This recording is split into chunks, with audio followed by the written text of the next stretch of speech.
جس قدر ہم اس عظیم شخصیت کے مشتاق ہیں کہ ہماری نگاہیں ان کے دیدار سے ٹھنڈی ہوں، صرف ہم ہی نہیں، ائمہ معصومین علیہم السلام بھی اللہم صلی علی محمد وعلی محمد۔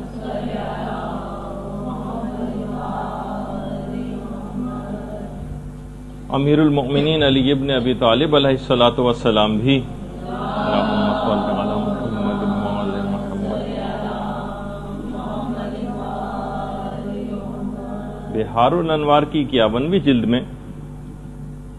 مولا نے ایک سرد آہ کھینچی روایت میں، میں ان سے ملاقات کا کس قدر اشتیاق رکھتا ہوں۔ مولا کائنات ابو الائمہ وہ امام زمانہ سے ملاقات کے کس قدر شوقین تھے،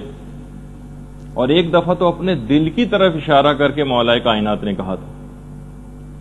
اپنے دل کی طرف اشارہ کیا اور ایک آہ بھری کہ میں ان کو دیکھنے کا کس قدر مشتاق ہوں، اور کیوں نہ ہو۔ حقیقت یہ ہے کہ امام زمانہ اتنی عظمت رکھنے والی شخصیت ہے کہ باقاعدہ جیسا کہ آیت اللہ مستنبط نے اپنی کتاب القطرہ کے اندر لکھا ہے کہ حضرت خضر علیہ السلام کو آپ دیکھیے کہ کتنی بڑی قدر و منزلت کے حامل حضرت خضر، کہ حضرت موسیٰ جیسے نبی کی استادی کا شرف ان کو حاصل ہو رہا ہے، لیکن اتنی عظمت رکھنے کے بعد کہ موسیٰ جیسے نبی ان کی شاگردی میں جا رہے ہیں، ہم یہ دیکھتے ہیں کہ حضرت خضر حضرت حجت کے تابع اور ان کی رعیت میں سے۔ اس سے اس بات کا بھی اندازہ ہوتا ہے کہ حضرت حجت کی عظمت کس قدر زیادہ ہے۔ صرف یہی نہیں کہ حضرت حجت کی عظمت، بلکہ ان سے جو منسوب چیزیں ہیں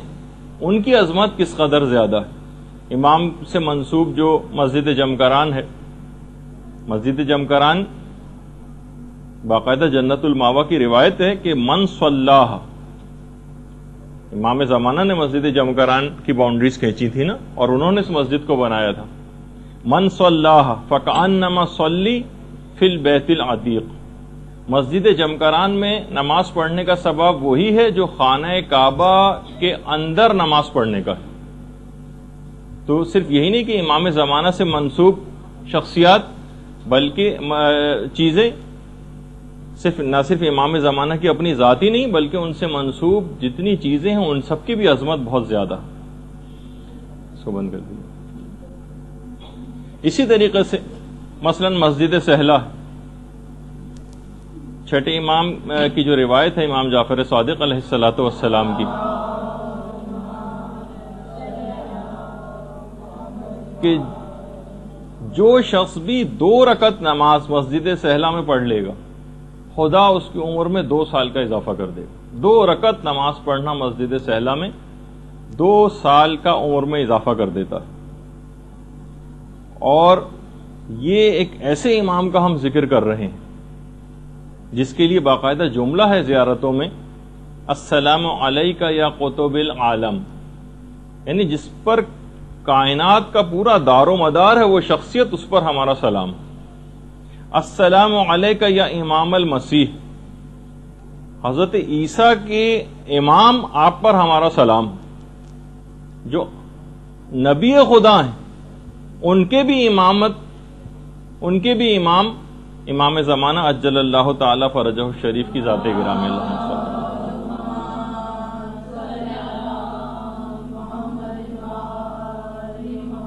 تو اب ہم سب اشخاص کی ذمہ داریوں میں سے ایک ذمہ داری ہے کہ ہمیشہ اور مستقل ان کو یاد رکھیں۔ باقاعدہ الگ سے ذمہ داریوں میں ایک چیز ہے کہ امام زمانہ کو مستقل یاد رکھا جائے۔ کچھ پاکیزہ نفوس ایسے ہیں کہ جنہوں نے باقاعدہ امام زمانہ کو اپنے خواب میں دیکھا تھا، جس میں امام زمانہ نے خود فرمایا تھا کہ تمام مومنین عزاداری سید الشہداء کی مجالس میں مصائب سننے کے بعد میرے لیے دعا ضرور کیا کریں۔ باقاعدہ حضرت حجت کا جملہ ہے۔ کہ تمام مومنین مصائب سید الشہداء کو سننے کے بعد میرے لیے ضرور دعا کریں اور میں بھی ان کے لیے دعا کروں گا۔ مکیال المکارم میں آیت اللہ سید محمد تقی اصفہانی انہوں نے باقاعدہ ذمہ داریوں میں سے ایک ذمہ داری قرار دیا ہے کہ مستقل ایسی مجالس اور محافل کا انعقاد آپ لوگ کیجئے کہ جس میں امام زمانہ کا تذکرہ ہو اور ان کو یاد کیا جائے۔ یہ مستقل ذمہ داریوں میں سے ایک ذمہ داری۔ حضرت حجت خود ان تمام حالات سے جو اس وقت مومنین کے ساتھ جب سے حضرت حجت غائب ہیں تب سے لے کر آج تک پیش آ رہے ہیں، مستقل سخت غمگین اور محزون ہیں۔ شیخ محمد جعفر جوادی ایک عالم گزرے، انہوں نے جب امام زمانہ علیہ السلام کو خواب میں دیکھا تھا تو باقاعدہ امام سے سوال کیا تھا کہ مولا آپ کی اس کیفیت کے متعلق انہوں نے جب سوال کیا تو امام نے ایک جملہ 2 دفعہ فرمایا، میرا دل خون خون ہے، میرا دل خون خون ہے۔ یعنی ان تمام حالات سے خود امام زمانہ شدید غمگین اور محزون ہے۔ آقا سید محمد اسماعیل شرفی ایک اور عالم گزرے ہیں، فرماتے ہیں کہ جب میں عتبات عالیہ کی زیارت سے مشرف ہوا اور حرم امام حسین علیہ الصلوۃ والسلام میں پہنچا، درود بھیج دیجئے محمد علیہ وسلم،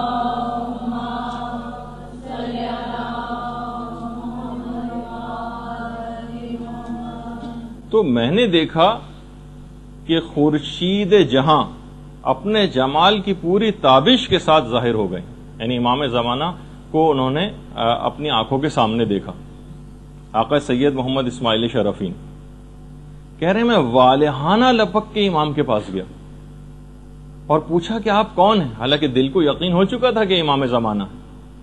تو اس وقت امام زمانہ نے ایک جملہ کہا، میں اس کائنات کا سب سے مظلوم ترین فرد ہوں۔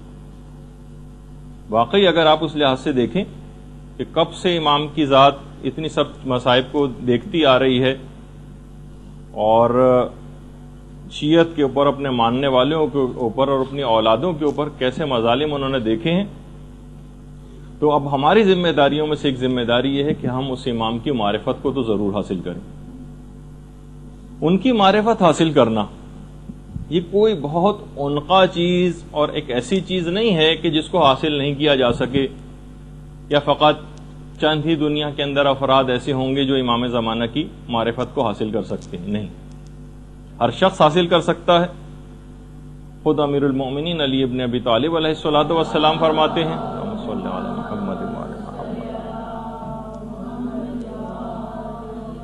کہ جو شخص بھی جس چیز کی جستجو کرتا ہے اس کو مکمل طور پر پا لیتا ہے یا اس کا کچھ نہ کچھ حصہ تو پا ہی لیتا ہے۔ تو معرفت امام کی جستجو کرنا مکمل حاصل نہ بھی ہو سکی تو کچھ نہ کچھ حصہ تو اس کا ضرور حاصل ہو جائے گا۔ اچھا، اس کے لیے چند اعمال ہیں امام زمانہ کی معرفت کو حاصل کرنے کے لیے۔ امام کے دوسرے نائب خاص محمد ابن عثمان، ایک تو طریقہ انہوں نے بتایا ہے، توجہ الیہ بالزیارہ، یعنی جو شخص بھی آپ کی زیارت جتنی دفعہ پڑھے گا، دیکھیے زیارت کیا ہے، امام زمانہ کے اوپر سلام، جتنی دفعہ وہ زیارت کرے گا اور امام کو سلام کرے گا اتنی ہی دفعہ جواب سلام کے لیے حضرت حجت اس کی طرف متوجہ ہوں گے۔ یہ جو روز آپ کو زیارت پڑھنے کا حکم ہے نا، اس کا ایک فلسفہ یہ بھی ہے کہ جتنی دفعہ آپ امام کا ذکر کریں گے، جتنی دفعہ ان کو سلام کریں گے، آپ کی طرف اتنا ہی زیادہ متوجہ ہوں گے، اور جتنے زیادہ وہ آپ کی طرف متوجہ ہوں گے اتنا ہی آپ کے قلب اور باطن کے اندر پاکیزگی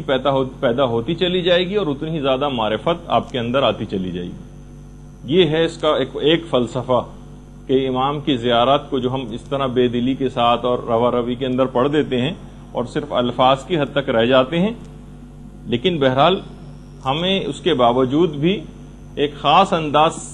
سے زیادہ ہم آگے بگڑنے بھی نہیں پاتے، لیکن اگر ہم واقعی دل سے اور معنی اور مفاہیم سے واقفیت رکھتے ہوئے ان زیارات کو پڑھیں تو یقیناً امام کی بار بار توجہ کی وجہ سے جب آپ زیارت پڑھیں گی تو اتنا ہی قلب اور باطن کے اندر صفائی پیدا ہوتی چلی جائے گی۔ اچھا، چند عبادات کے متعلق علماء نے کہا کہ اگر وہ انجام دی جائیں تو وہ حضرت حجت کی توجہ بہت زیادہ آپ کی طرف جذب ہوتی چلی جائے گی اور آپ کے اندر ایک غیر محسوس انداز میں تبدیلی آتی چلی جائے گی۔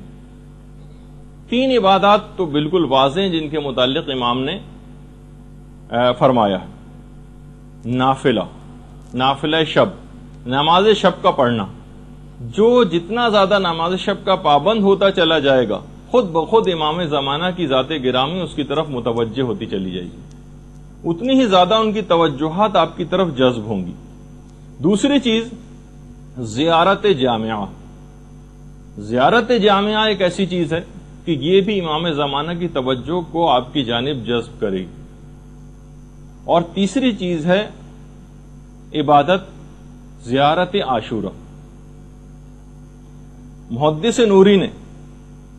جو پورا واقعہ جو بہت مشہور ہے، جسے میں ابھی پڑھنا نہیں چاہ رہا کیونکہ آپ لوگوں نے بہت دفعہ سنا ہوا بھی ہے، کتابوں میں بھی پڑھا ہوا ہے، سید رشتی کا۔ سید رشتی کا جو واقعہ ہے اس کے اندر امام نے 3 دفعہ ان تینوں عبادات کا خاص طور پر ذکر کیا تھا۔ نافلہ نافلہ نافلہ، یعنی تمہارے لیے لازم ہے کہ تم نماز شب پڑھو۔ جامعہ جامعہ جامعہ، تمہارے لیے ضروری ہے کہ زیارت جامعہ پڑھو۔ عاشورہ عاشورہ عاشورہ، تمہارے لیے لازمی ہے کہ تم زیارت عاشورہ پڑھا کرو۔ اور خود زیارت جامعہ کے متعلق تو امام زمانہ کا اپنا ہی ارشاد گرامی ہے کہ زیارت جامعہ ایک بہت ہی بہترین زیارت ہے، بہترین زیارات میں سے ایک ہے۔ اس کے علاوہ ایک اور عمل ہے کہ جو کہ حضرت حجت کی توجہ کو آپ کی جانب جذب کرے گا، اس کا نام ہے زیارت امین اللہ۔ زیارت امین اللہ وہ زیارت ہے جسے امام زمانہ نے خود پڑھا ہے، تو اس کو پڑھنے کی بہت زیادہ تاکید ہے۔ اور ایک اور بات خاص طور پر معرفت کے سلسلے میں کہ دیکھیے، یہ بھی جملہ ہے امیر المومنین علی ابن ابی طالب علیہ الصلوۃ والسلام کا، اللہم صل علی محمد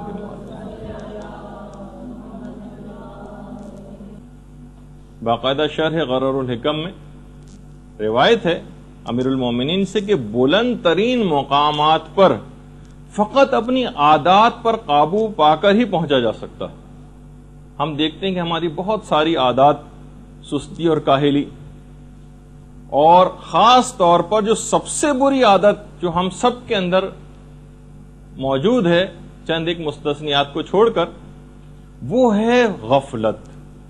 علماء نے کہا کہ ہر چیز کو بہت سرسری طور پر لینا، ہر عذاب ہم نے سن لیے تمام گناہوں کے،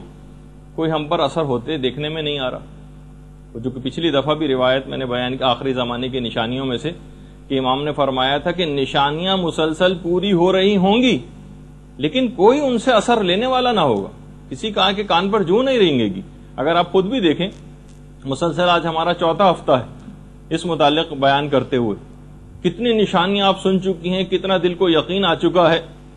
کہ امام زمانہ کا ظہور کس قدر قریب ہے، ساری تقریباً نشانیاں پوری ہوتی جا رہی ہیں، اور اس کے باوجود ان 4 ہفتوں کے اندر کون سی عمل میں تبدیلی آئی یہ آپ اپنے طور پر دیکھیے گا۔ سب سے بڑی جو بری عادت ہے ہماری وہ ہے غفلت، اور مولا نے فرمایا کہ بلند مقامات پر فقط اور فقط اپنی عادات، بری عادات کے اوپر غلبہ پا کر ہی پہنچا جا سکتا۔ تو معرفت اسی وقت حاصل ہو سکے گی کہ جب ہم اپنی ان بری عادات کو، مثلا بہت زیادہ سونے کی عادت، بہت زیادہ باتیں کرنے کی عادت، بہت زیادہ چیزوں کو سرسری لینے کی عادت، کسی چیز کو کوئی گویا اہمیت ہی نہیں دینی، کتنی بھی باتیں سنتے چلے جائیں، کتنی بھی احادیث کان کے اندر پڑھتی چلی جائیں، تو لیکن اس میں بھی سب سے بری عادت جو ہے وہ اس غفلت ہے۔ تو بہرحال یہ دیکھنا پڑے گا کہ ہم کیا ہیں، ہمارا ہدف اور ہمارا مقصد زندگی کیا ہے، یہ آپ کو طے کرنا پڑے گا۔ ایک بہت ہی اہم ترین چیز ہے، اور اپنے آپ کو ہمیشہ اس کے اندر آپ کو دیکھنا پڑے گا کہ آپ آخر زندگی میں آپ کو کرنا کیا ہے، آپ کا ہدف زندگی کیا ہے۔ اس غفلت کی زندگی سے باہر نکلنا پڑے گا، ایک ہدف زندگی طے کیجئے اور اس کے لیے دن اور رات ایک کر دیجئے، پھر آپ کو معرفت کا کوئی درجہ حاصل ہو سکے گا۔ اچھا، اسی طریقے سے ابھی جو بار بار اس بات کا ذکر ہوا کہ جناب دعا کیجیے حضرت حجت کے لیے، وہ بھی آپ کے لیے دعا کریں گے، خود ان کی فرمائش ہے کہ میرے لیے دعا کیا کرو. اس کے باوجود ہم دیکھتے ہیں کہ ہماری دعائیں قبول نہیں ہوتی. کتنے مومنین دعا کر رہے ہیں لیکن دعا ہے کہ قبول ہونے میں نہیں آتی، ظہور کے سلسلے میں بھی. اور ہم جو عام زندگی میں لوگوں کا ایک طریقہ کار ہے اس میں بھی لوگ شکایتیں کرتے نظر آتے ہیں کہ ہمارا عمل انجام دے رہے ہیں لیکن کوئی دعا ہماری قبول نہیں ہوتی. دیکھیے ہمارے استاد نے ایک دفعہ ایک روایت پڑھی تھی آج سے تقریباً 15 سال پہلے، کتاب کیفر کردار کے حوالے سے. فرما یہ رہے تھے کہ دیکھیے 2 ٹانگوں والا جو آدمی ہوتا ہے وہ ایک ٹانگ والے کو دیکھ کر خدا کا شکر ادا کرتا ہے، اور ایک ٹانگ والا جو ہوتا ہے، یہ بھی روایت نہیں ہے تو خود بیان کر رہے تھے، وہ جس کی دونوں ٹانگیں نہیں ہوتی ان کو دیکھ کر خدا کا شکر ادا کرتا ہے. تو کائنات کی جتنی بھی موجودات ہیں ان سب نے خدا کا ایک شکر ادا کیا. کتے نے بھی خدا کا شکر ادا کیا، پروردگار تیرا لاکھ لاکھ شکر ہے کہ تو نے مجھے کتا بنایا. اب کتے سے اگر سوال کیا جائے کہ تم کس بات کا شکر ادا کر رہے ہو، تم سے زیادہ نہ تو کوئی نجس ہے نہ تم سے زیادہ بدتر کوئی جانور ہے، تو کتے نے کہا ہاں میں خدا کا شکر ادا کر رہا ہوں کہ اس نے مجھے کتا بنایا ہے، سور نہیں بنایا. سور نے بھی خدا کا شکر ادا کیا، یا پروردگار تیرا لاکھ لاکھ شکر ہے جعلنی خنزیرا، کہ تو نے مجھے خنزیر بنایا. بھائی تم کو شکر ادا کرنے کی کیا ضرورت ہے؟ تم تو سب سے کتے سے بھی زیادہ بدتر ہو، نجس العین ہو، ہر رطوبت تمہاری نجس ہے، ساری فقہ کی کتابیں تمہاری ایک لحاظ سے مذمت میں نجاست کے ذکر سے بھری ہوئی ہیں، تم کس بات کا شکر ادا کر رہے ہو؟ تو خنزیر نے بھی کہا میں اس بات کا شکر ادا کر رہا ہوں کہ پروردگار نے مجھے خنزیر بنایا ہے، بے نمازی نہیں بنایا. اس سے آپ اندازہ لگائیے. تو اب وہ روایت ہمارے استاد نے پیش کی تھی کہ دیکھیے کچھ گروہ ایسے ہیں کہ جو جس جگہ پر موجود ہوں وہاں دعا کبھی قبول نہیں ہوتی. ان میں ایک روایت ہے کہ جس گھر میں کتا موجود ہو وہاں رحمت کے فرشتے نہیں آتے، رحمت کے فرشتے نہیں آتے تو دعا کی قبولیت بھی نہیں ہوتی. جس گھر میں کتا ہو، اور جس گھر میں کتے سے بھی بدتر سور ہو وہاں پہ بھی رحمت کے فرشتے نہیں آئیں گے اور دعا قبول نہیں ہوگی.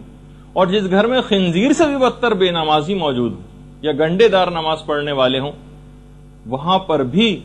یعنی ان تمام اعمال جو انجام دیے جاتے ہیں، دعائے کمیل پڑھی جا رہی ہے اور زیارتیں پڑھی جا رہی ہیں، رحمت کے فرشتے خدا کی طرف سے آتے ہیں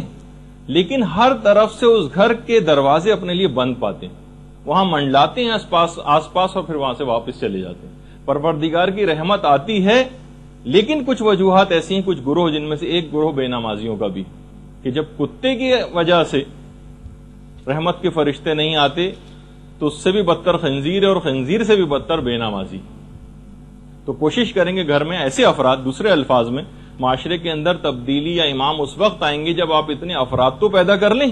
کہ جب امام ایک الہی حکومت کے قیام کا اعلان کریں تو انہیں ہر منصب کے اوپر فائز کرنے کے لیے عادل افراد کی ضرورت ہوگی. فاسق و فاجر و بے دین اور جاہل افراد تو ان عہدوں کے اوپر نہیں مقرر کیے جائیں گے نا. تو معاشرے کے اندر زیادہ سے زیادہ علم کو فروغ دینا ہے اور معاشرے سے زیادہ گناہوں کو ختم کرنا ہے، اور اس میں اپنے جو دعائیں قبول نہیں ہوئی اس کے اندر سے ایک وجہ یہ بھی ہے کہ آپ نے اب تک وہ کام ہی مکمل نہیں کیا جس کو ایک لحاظ سے گراؤنڈ ورک کہا جاتا ہے، ایک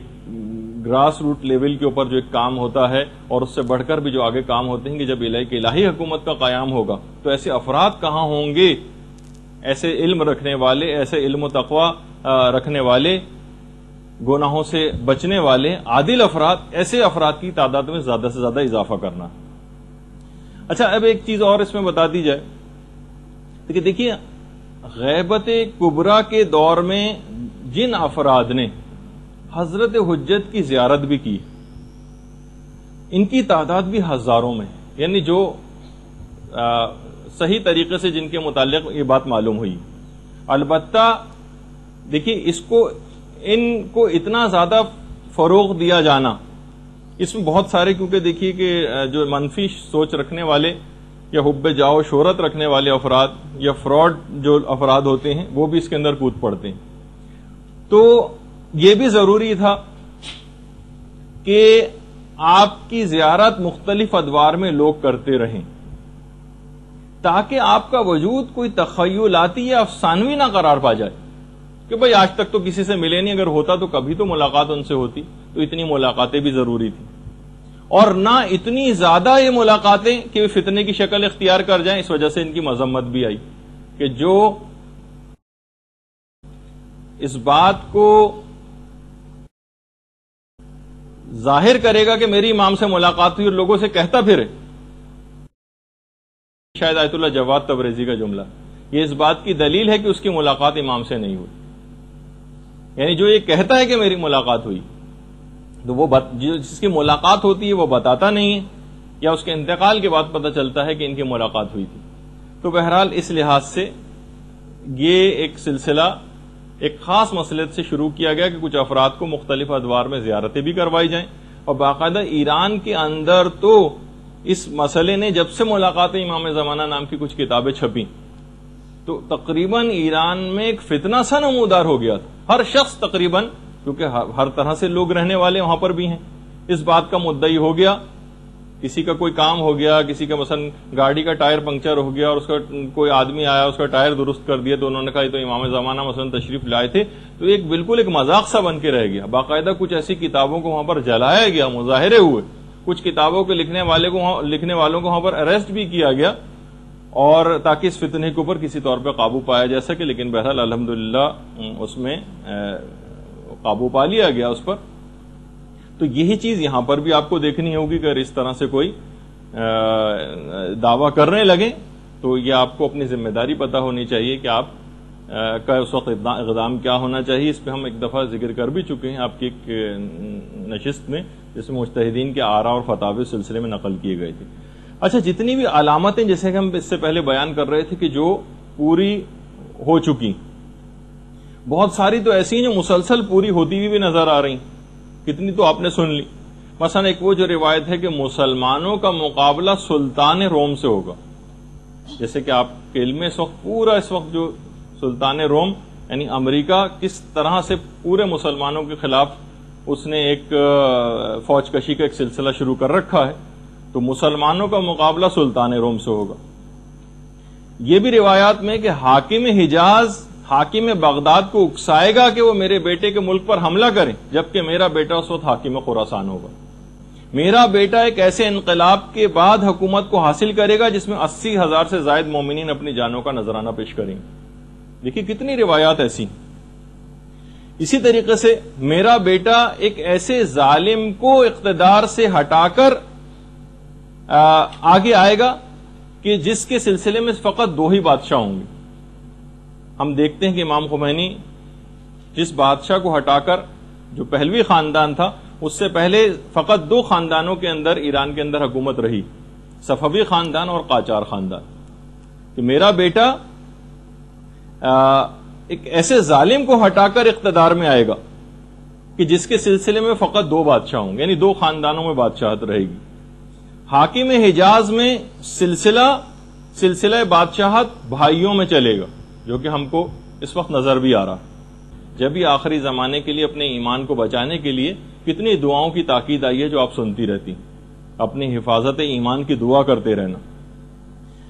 پیغمبر اسلام ختم مرتبت صلی اللہ علیہ وآلہ وسلم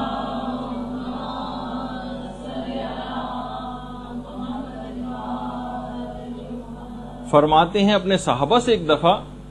پیغمبر نے فرمایا، کیا تم کو پتا ہے کہ سب سے زیادہ قابل تعجب ایمان کس شخص کا ہے؟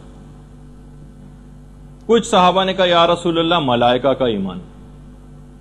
پیغمبر نے کہا نہیں، وہ تو بہرحال اللہ کی ایک معصوم مخلوق ہے، ان کے ایمان پر تو کوئی تعجب کی بات نہیں.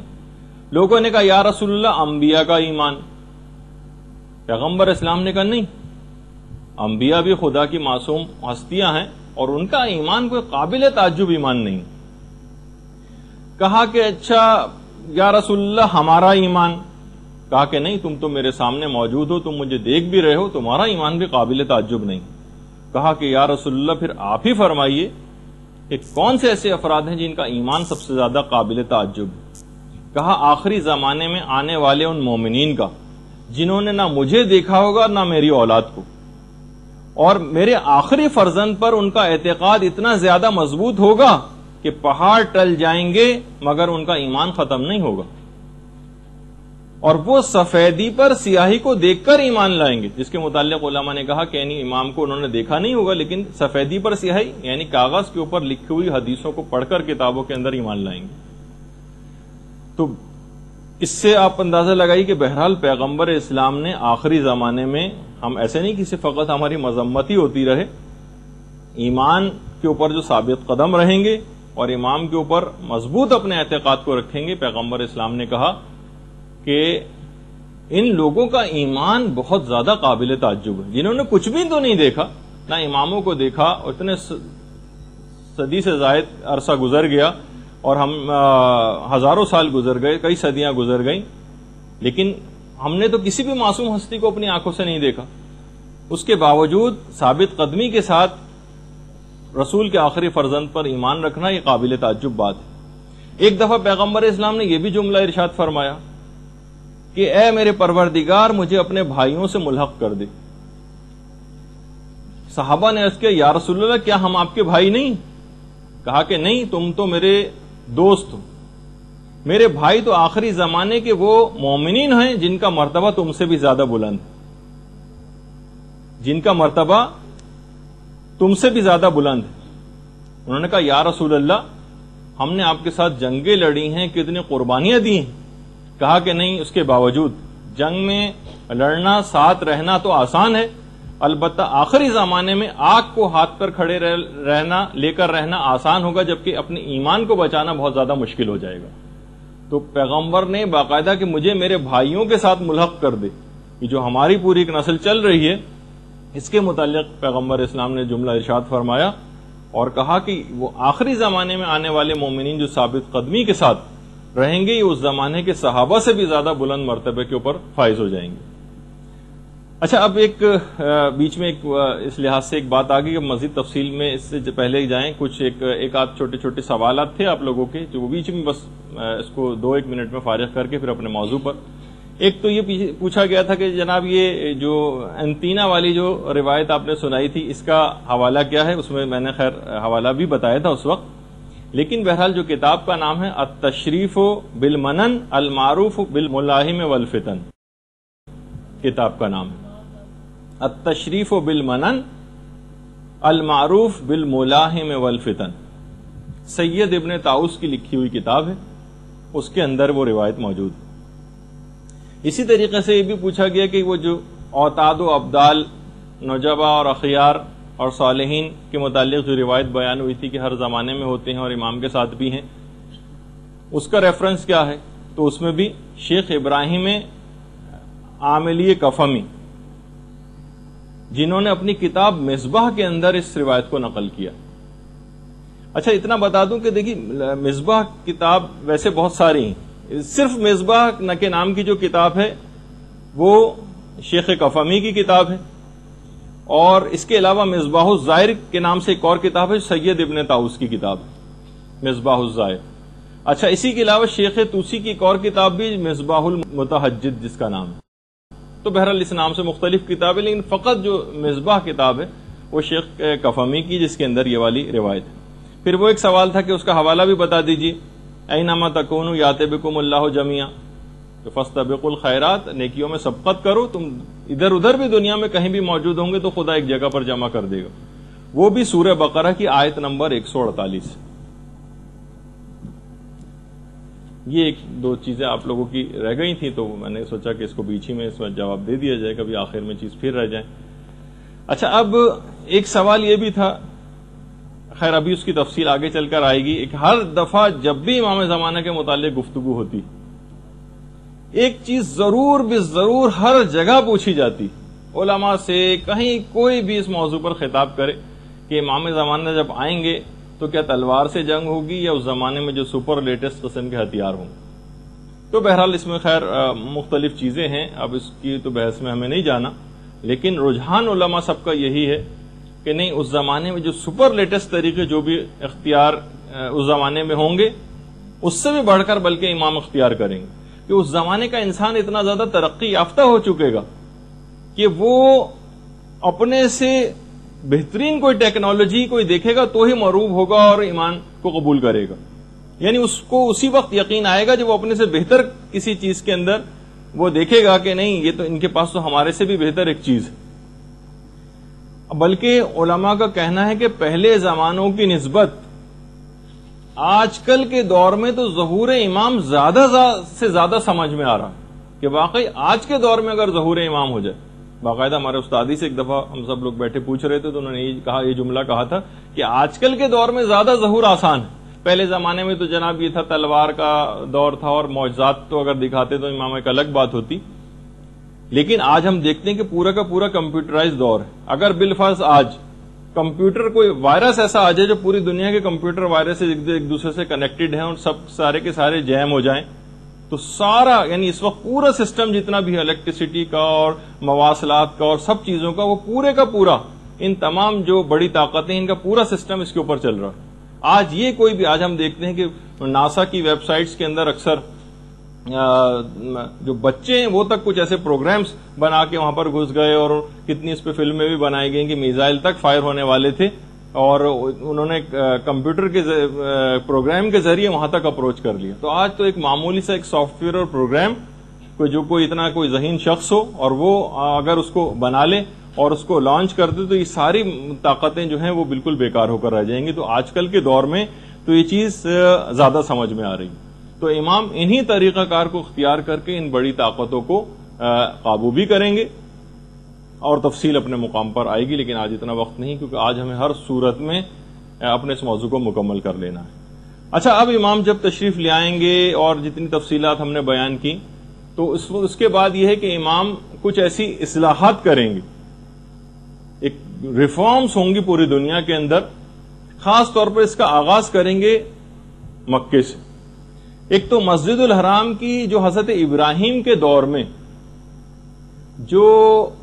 حدود مقرر کی گئی تھیں جس کی پوری تفصیلات ہیں کہ حضرت ابراہیم کے دور میں حضرت ابراہیم نے کیا حرم کی حدود مقرر کی تھیں. وہ ملا یا حضر الفقی میں شیخ صدوق نے لکھی. ہم وہ تو ابھی بیان نہیں کر رہے لیکن بہرحال یہ کہ مقام طواف وہ بہت زیادہ وسیع ہو جائے گا. بہت زیادہ وسیع ہو جائے گا مقام طواف کیونکہ اس حد تک جب حضرت حجت کا ظہور ہو جائے گا تو پوری دنیا سے اتنی بڑی تعداد کے اندر لوگ حج و عمرہ و زیارات کے لیے پہنچا کریں گے کہ بے پناہ رش کا اضافہ ہو جائے گا وہاں پر. اچھا مقام ابراہیم کو اپنی اصلی جگہ پر جو کہ جب زمانے رسول خدا میں تھا اس جگہ پر مقام ابراہیم کو لا کے رکھا جائے گا. آپ میں سے کسی نے دیکھا ہوگا تصویر کے اندر سنہری رنگ کا ایک شوکیس ہے جو خانہ کعبہ کے دروازے کے کچھ سامنے موجود ہے جو ذرا فاصلے پر ہے جس کے درمیان سے طواف کیا جاتا ہے مقام ابراہیم کے درمیان سے اور خانہ کعبہ کی دیوار سے. اس کو اپنے اصل مقام سے جو کہ زمانے رسول خدا میں تھا جو کہ ایک پورے تفصیل ہے اس کی جب انشاءاللہ آپ لوگوں کی حج کلاسز ہوں گی جو پچھلی بھی ہوئی تھی ان کے بھی سامنے بھی میں نے وہ چیز پیش کی تھی کہ باقاعدہ کس طرح سے ایک سیلاب آیا تھا اور مقام ابراہیم اپنی جگہ سے ہٹ گیا تھا اور اس کے بعد پھر حضرت عمر کے زمانے میں دوبارہ سے اس کی نپائی وغیرہ ہوئی تھی اور پھر اس کو اس جگہ پہ لا کے رکھا گیا جہاں آج ہے. خیر اس کی ایک الگ تفصیل ہے کہ پھر ائمہ کے جو اپنا دور آیا مولا کائنات کو انہوں نے اپنے واپس اس جگہ پہ کیوں نہیں رکھا تو اس کی تفصیل بھی اپنی جگہ پہ ہے. جب انشاءاللہ ہوگا تو ہم اس میں بیان کریں گے. تو بہرحال زمانے رسول خدا میں وہ مقام ابراہیم خانہ کعبہ کی دیوار سے ملا ہوا تھا. جب بھی کہا جاتا ہے رکن اور مقام کے درمیان امام ٹیک لگا کر بیٹھے ہوں گے. رکن تو حجر اسود کو کہا جاتا ہے وہ کونا کہ جہاں پہ حجر اسود لگا ہوا ہے اور مقام ابراہیم تو مقام ابراہیم کی اصل جگہ تو وہیں جو خانہ کعبہ کی دیوار سے ملا ہوا تھا ورنہ امام کیسے پیٹ لگا کے بیٹھیں گے ورنہ تو مقام ابراہیم کافی دور ہے. تو بہرحال اس زمانے میں امام ایک تو مسجد الحرام کی وہ پرانی سابقہ حدود پہ اس کو لے کر جائیں گے اور اس کے علاوہ مقام ابراہیم کو اپنی اصل جگہ پر خانہ کعبہ کے ساتھ ملا کر رکھیں گے. رش اتنا زیادہ ہو جائے گا طواف کرنے والوں کا کہ امام زمانہ کی طرف سے حکم آ جائے گا کہ مستحب طواف کرنے والوں پر پابندی. فقط اور فقط حج کے ایام میں خاص طور پر یہ بات ہوگی جب اتنا زیادہ رش ہوگا کہ ظاہر ہے کہ جو واجب طواف کرنے والے ہیں کہیں اس سے رہ نہ جائیں تو مستحب طواف کرنے کے اوپر پابندی لگا دی جائے گی۔ اسی طریقے سے جتنی بھی تفاسیر ہیں اس میں سے تفاسیر بالرائے یہ نکال دی جائیں گی، ان کو نکال کے پھینکا جائے گا تمام تفاسیر میں سے، تفسیر بالرائے جتنی کی گئی۔ تقریباً علماء نے کہا کہ رجال کی جتنی بھی کتب ہیں اس سے انسان بے نیاز ہو جائے گا، تمام قیاسی مسائل دفن ہو جائیں گے، فلسفے کے جتنے بھی فضول مباحث ہیں وہ سب ختم ہو کے رہ جائیں گے، اور تہذیب و ثقافت کے نام پر جو ایک مادر پدر آزادی کا جو تصور ہے یہ بھی امام زمانہ کی آمد کے بعد بالکل ختم ہو جائے گا۔ جتنے مسالک ہیں، مسلک، یہ سارے ختم ہو جائیں گے اور سب کے سب لوگ مومن کہلائیں گے۔ اچھا، اس زمانے میں جو ایک پوری تفصیل ہے کہ ہوگا کیا امام کے دور میں، جو افراد بے گھر ہوں گے ان کے متعلق یہ ہے کہ باقاعدہ امام کی طرف سے ایک اجازت عام ہوگی، جس کو جہاں جگہ ملے وہ قوانین کا احترام کرتے ہوئے اس جگہ پہ اپنے مکان کو بنا لے، اور جو مکان بنانے کی طاقت نہیں رکھتا ہوگا اس کے متعلق پھر یہ ہے کہ امام کی جو حکومت اسلامی ہوگی، عالمی حکومت، وہ خود ایسے افراد کو مکان بنا کر مہیا کرے گی۔ اس زمانے کے متعلق یہ ملتا ہے کہ قیمتیں جو ہیں مکانات کی، خاص طور پر وہ افراد کی جنہوں نے انویسٹمنٹ کرنے کے لحاظ سے مکانات کو خرید رکھا ہے، تو اس زمانے میں قیمتیں مکانات کی بہت زیادہ کم ہو جائیں گی، سوائے کوفے کے مکانات کی کہ اس کی دارالحکومت ہونے کے لحاظ سے ایک الگ حیثیت ہوگی تو اس کی تو قیمت زیادہ ہوگی، لیکن جو اور جگہوں کے اوپر مکانات ہیں تو کیونکہ قیمتیں اسی وجہ سے بڑھتی چلی جاتی، تو جب ہر شخص کو حکومت کی طرف سے گھر ملے گا، عالمی حکومت کی طرف سے، اسلامی حکومت کی طرف سے، تو پھر خود بخود ان مکانات کی قیمتیں کم ہوتی چلی جائیں گی۔ لوگوں کے دلوں سے کینہ نکل جائے گا امام کی حکومت کے آنے کے بعد، اور ہر طرف فقط اور فقط خیر ہی خیر ہوگا۔ یہ بھی تفصیل ہے روایات میں کہ سڑکوں اور گلیوں میں جتنی بھی کھڑکیاں کھلتی ہیں گھروں کی، ان کو بھی بند کر دیا جائے گا۔ سڑکوں اور گلیوں کی طرف جو کھڑکیاں کھلتی ہیں ان کو بند کر دیا جائے گا، اور جتنے بھی روڈز ہیں، یہ تقریباً ہر روڈ جو مین روڈز ہوں گی وہ 120 فٹ چوڑی کر دی جائیں گی، اور گلیوں کے اندر جتنی بھی رکاوٹیں اور ڈنڈے کھڑے کیے جاتے ہیں ان سب کو بھی ہٹا دیا جائے گا۔ اچھا، اسی طریقے سے روایات میں یہ بھی ہے، اس کو ہم ظاہر ہے کہ اپنے الفاظ میں بیان کر رہے ہیں، کہ سڑکوں پر کھلنے والے جتنے گٹر ہیں یہ ان کو بھی بند کر دیا جائے گا۔ بہار الانوار کی 52ویں جلد کے اندر پوری ایسی اصلاحات کا بھی تذکرہ کیا گیا ہے۔ پانچویں امام محمد باقر علیہ الصلوۃ والسلام فرماتے ہیں کہ جس نے بھی ظہور امام کو پا لیا، جس نے بھی ظہور امام کو پا لیا، جو بیمار ہوگا وہ تندرست ہو جائے گا، جو کمزور ہوگا وہ طاقتور ہو جائے گا۔ ابھی بیمار تندرست کیسے ہوگا یہ آگے چل کے بات آنے والی۔ کمزور طاقتور ہو جائے گا۔ اسی طریقے سے امام علوم کو ظاہر کریں گے۔ روایت میں یہ ہے کہ 27 جو علوم ہیں،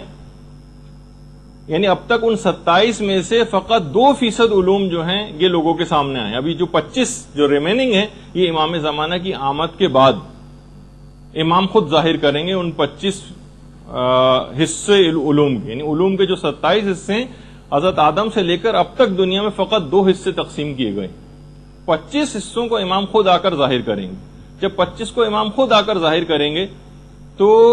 اتنی زیادہ جینیٹک انجینئرنگ کے اندر دنیا ایک کمال پر پہنچ جائے گی، جس پہ اب ہم کلوننگ کے لحاظ سے صرف بات کرتے ہیں خالی، ورنہ جینیٹک انجینئرنگ کے اوپر جتنا کام ہو رہا ہے اب یہ لگتا ہے کہ جو ہر تقریباً جو بیماری اس کے جو کوڈنگ اور ڈی کوڈنگ کا مسئلہ ہے وہ سب کے سب پتہ چل جائیں گی تو دنیا سے بیماریوں کا خاتمہ ہو جائے گا۔ جینیٹک انجینئرنگ ایک بڑے کمال کے اوپر پہنچ جائے گی تو بیماریاں بھی خود بخود ختم ہو جائیں گی۔ اسی طریقے سے امام کے دور میں جتنے بھی فیصلے ہوں گے عدالتوں کے وہ تمام کے تمام بلا گواہی ہوں گے۔ امام اپنے علم سے فیصلہ کریں گے، اور بالکل جس طریقے سے حضرت خضر کے فیصلے ہیں، جس طریقے سے مثلا حضرت داؤد اور حضرت سلیمان کے فیصلے ہیں کہ وہ بھی بغیر گواہی کے فیصلے کیا کرتے تھے اپنے علم نبوت سے، اس کے ذریعے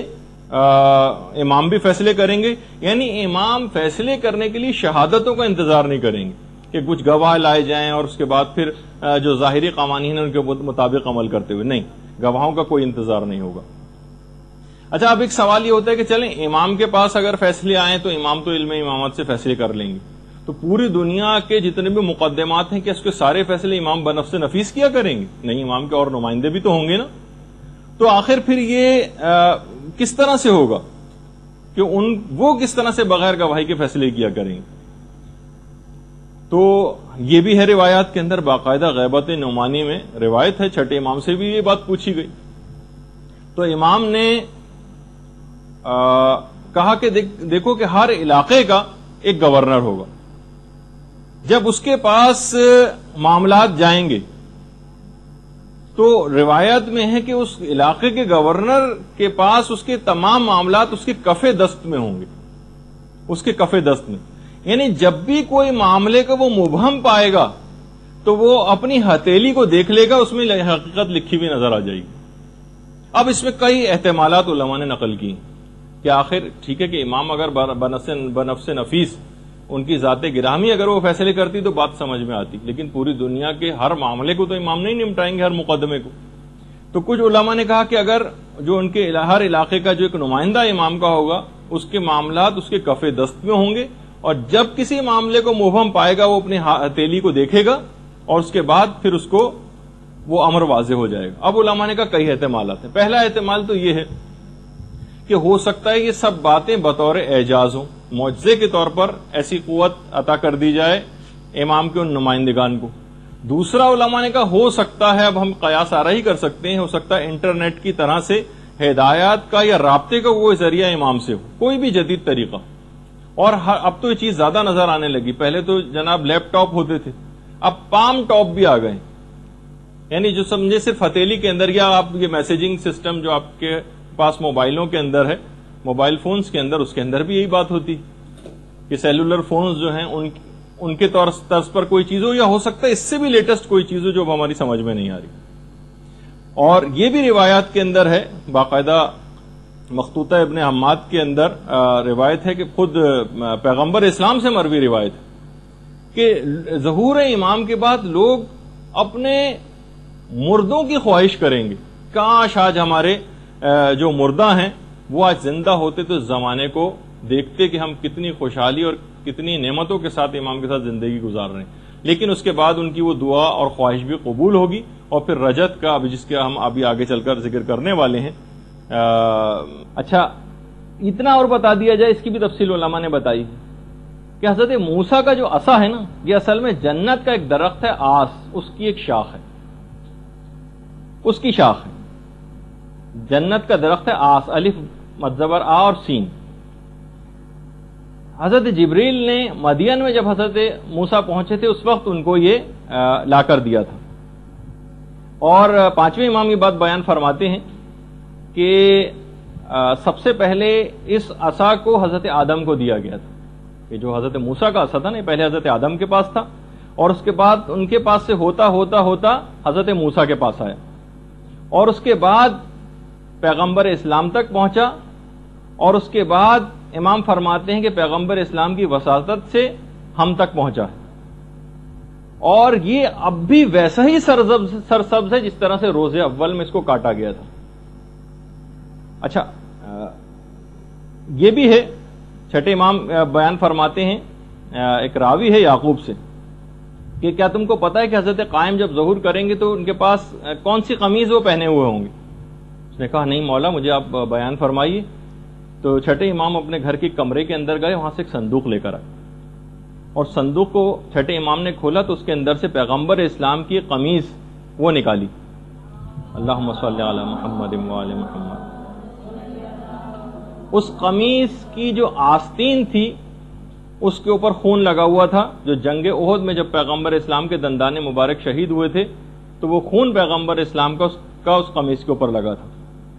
اس وقت جب ظہور کا وقت ہوگا تو پیغمبر اسلام کی یہ خون آلود قمیض یہ حضرت حجت پہنے ہوئے ہوں گے جو جنگ احد میں جس پر خون لگا تھا. راوی کہتا ہے یعقوب کہ میں نے اس قمیض کو لیا، اس کو بوسہ دیا، اور اس کے بعد پھر چھٹے امام نے اس قمیض کو بہت اچھے طریقے سے تہہ کیا، صندوق کے اندر رکھا، اور پھر دوبارہ اس کو رکھ کر آئے. اچھا، یہ جو ایک تو پیغمبر اسلام کی ایک یہ اس طرح کی قمیص پہنی ہوگی، ایک پیراہن ہوگا، ایک اور لباس جو کہ حضرت یوسف کا ہوگا. وہ بھی روایت میں اکمال الدین و اتمام النعمہ میں شیخ صدوق نے اس کو نقل کیا ہے، اور مفضل ابن عمر اس کے راوی، کہ امام نے پوچھا کہ تم کو پتا ہے کہ جو حضرت یوسف کی قمیص تھی وہ کیسی تھی؟ کہا کہ راوی نے کہا نہیں. تو پھر امام نے اس کی تفصیل بتائی کہ جس وقت حضرت ابراہیم کو آگ کے اندر پھینکا جا رہا تھا اس وقت جبرائیل وہ قمیض لے کر آئے تھے اور حضرت ابراہیم کو وہ قمیض پہنائی تھی، اور جس سے وہ محفوظ رہے، اور اس آگ کی جو اس سے پہلے کی حدت تھی اور اس کے بعد جب وہ آگ ٹھنڈی ہو گئی تھی تو اس کی سردی سے بچانے کے لیے بھی وہ قمیض جو حضرت جبریل نے ان کو پہنائی تھی، جس کی وجہ سے حضرت ابراہیم محفوظ بھی رہے تھے. پھر حضرت ابراہیم کا جب وقت وفات قریب آیا تو انہوں نے اس قمیض کو حضرت اسحاق کے بازوؤں کے اوپر باندھ دیا تھا، ان کے ایک بازو پر باندھ دیا تھا بطور تعویذ، اور انہوں نے پھر حضرت یوسف کے بازو پر حضرت اسحاق کے واقعے کے بعد حضرت یوسف کی جب ولادت ہوئی تھی تو اس وقت حضرت یعقوب نے ولادت کے وقت حضرت یوسف کے بازو پر اس قمیض کو باندھ دیا تھا. مفضل نے پوچھا کہ مولا پھر وہ قمیض آج کل کہاں ہے؟ امام نے فرمایا جو اس بات کے اہل ہیں قمیض ان کے پاس محفوظ ہے، اور اس کے بعد وہ قائم آل محمد کے پاس وہ قمیض پہنچ جائے گی. اللہم صلی علی محمد و آل محمد. اور اس بات کا یقین رکھو کہ جو کچھ بھی انبیاء ما سلف کے پاس تھا وہ سب کا سب حضرت حجت کے پاس ہے. اور باقاعدہ جو شیخ حر عاملی انہوں نے اثبات الہدات میں اس بات کو لکھا ہے، جو مولا کائنات کی بھی روایت ہے کہ جب حضرت خاتم تشریف لائیں گے تو ان کے پاؤں میں حضرت شیس علیہ السلام کی نالین مبارک ہوگی. اچھا، اب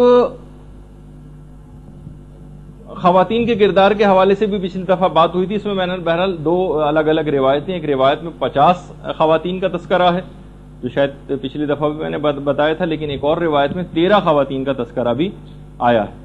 اور اثبات الہدات میں شیخ حر عاملی نے وہ والی روایت لکھی کہ جس میں کہا گیا کہ جو کام زمانے رسول خدا میں عورتیں انجام دیا کرتی تھیں وہی زمانے حضرت حجت میں بھی انجام دیں گی.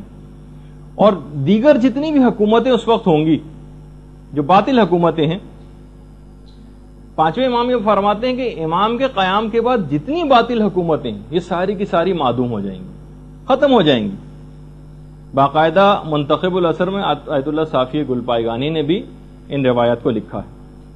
اچھا، اس کے علاوہ جیسے کہ ابھی آپ نے سنا کہ جو مختلف وہ ہوں گی کہ 120 فٹ یا 60 ہاتھ کے قریب روڈ چوڑی ہو جائیں گی، بلکہ روایت میں یہاں تک ہے کہ اس قدر روڈز بنانے میں امام کا اہتمام اس قدر ہوگا کہ اس کے راستے میں اگر کوئی مسجد بھی آئی، کیونکہ بہت ساری ایسی جگہوں پر بھی مسجدیں قائم ہو جاتی ہیں جو غصبی زمینیں ہوتی ہیں، کوئی مسجد بھی آئی تو اس کا بھی خیال نہیں کیا جائے گا اور اس مسجد کو بھی گرایا جائے گا. اور خاص طور پر جو پیدل چلنے والوں کے لیے پیڈسٹرین اسٹریٹس جو ہوتی ہیں وہ تعمیر کی جائیں گی. اور مساجد کی جتنی بھی ظاہری زیب و زینت ہے اس کو بھی ختم کیا جائے گا، سادگی کو زیادہ سے زیادہ رواج دیا جائے گا. مساجد کے جو مینار ہیں یہ گرائے جائیں گے. دیکھیے ایک اور بھی بات بتا دوں، خاص طور پر جب ہم اعتکاف کے مسائل بیان ہوتے ہیں تو اس وقت مسجد کی حدود کیا ہے جس کے اندر ایک معتکف کو رہنا ہوتا ہے، تو اس وقت یہ والی بحث آتی ہے کہ مثلا مسجد کی جو چھت ہے وہ مسجد میں آتی ہے یا نہیں آتی. مسجد کے جو مینار ہیں اس پہ اگر کوئی معتکف چڑھ جائے تو وہ مسجد سے باہر تو نہیں چلا جائے گا. یا مسجد کی جو محراب ہوتی ہے، دیکھیے اسلامک آرکیٹیکچر میں آج کل مینار، محراب یہ ایک باقاعدہ حیثیت اختیار کر گئی اور لوگ اس کو سمجھتے ہیں کہ شاید یہ کوئی اسلامی چیز ہے. ٹھیک ہے، کوئی حرام تو نہیں ہے بہرحال محراب بنانا، لیکن مساجد کے اندر جو محراب جہاں پہ پیش امام کھڑا ہوتا ہے اور اس کے آگے ایک دروازہ ہوتا ہے، یہ اصل میں ظالم بادشاہوں نے ایک سلسلہ قائم کیا تھا جن کو اپنے اوپر دوران نماز حملوں کا خطرہ ہوتا تھا کہ کبھی ایسی صورتحال پیش آ جائے تو وہ دروازے سے آگے کے دروازے سے نکل کر باہر چلے جائیں. تو اس وقت یہ چیز آتی ہے کہ کوئی شخص مسجد کی محراب میں چلا جائے، مسجد کے مینار پر چڑھ جائے یا مسجد کی چھت پر چلا جائے تو وہ مسجد میں شمار ہوگا یا نہیں ہوگا، ایک بحث ہے. تو بہرحال مساجد کے جتنے مینار ہیں یہ گرا دیے جائیں گے. اور عقلی سطح اتنی زیادہ اس زمانے کے لوگوں کی بلند ہو جائے گی کیونکہ امام باقی جو 25 حصے ہیں علوم کے ان کو ظاہر کریں گے کہ گھر کی جو پردہ نشین عورتیں ہیں یہ مقدمات کے فیصلے کیا کریں گے،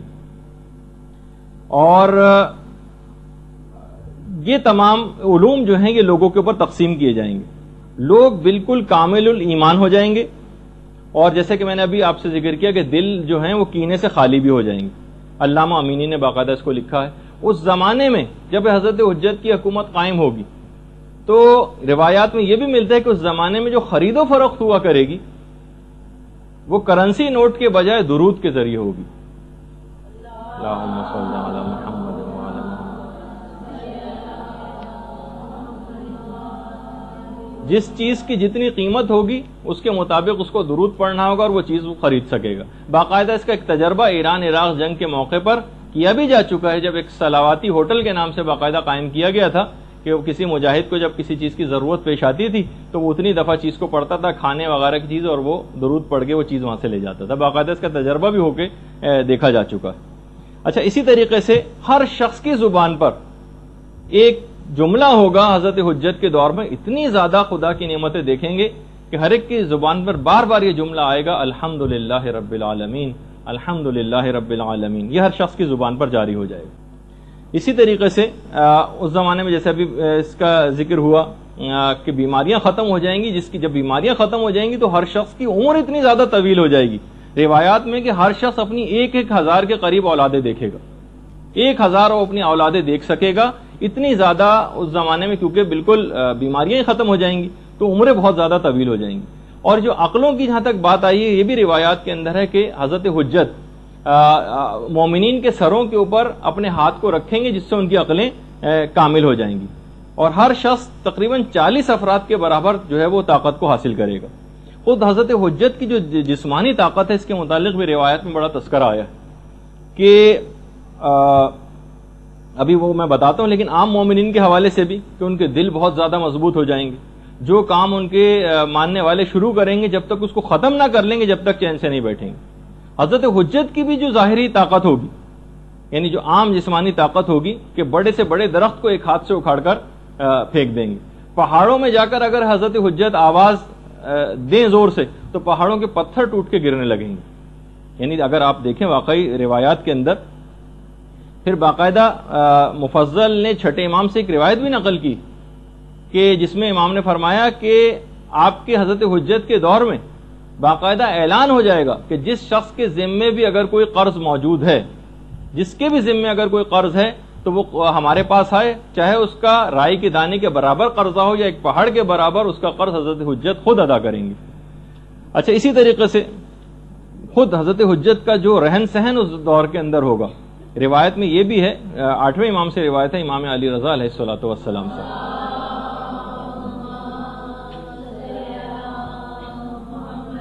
کہ امام کا جو رہن سہن ہوگا یہ انتہائی سادہ ہوگا۔ حضرت حجت، حضرت قائم کا لباس بہت ہی معمولی اور کھردرا ہوگا، اور غذا انتہائی کم قیمت اور سادہ۔ آیت اللہ صافی گل پائیگانی نے منتخب الاثر میں بھی اس کی تفصیل لکھی۔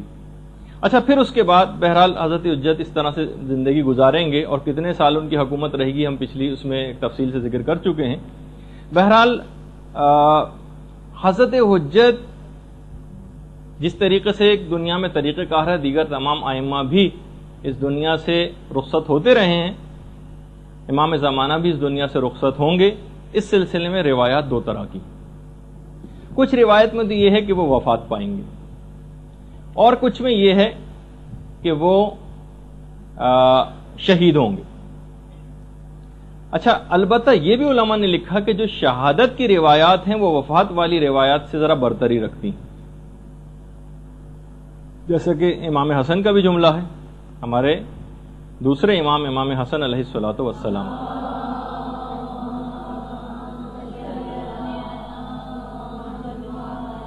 کہ ہم تمام امام یا تو زہر سے قتل ہوں گے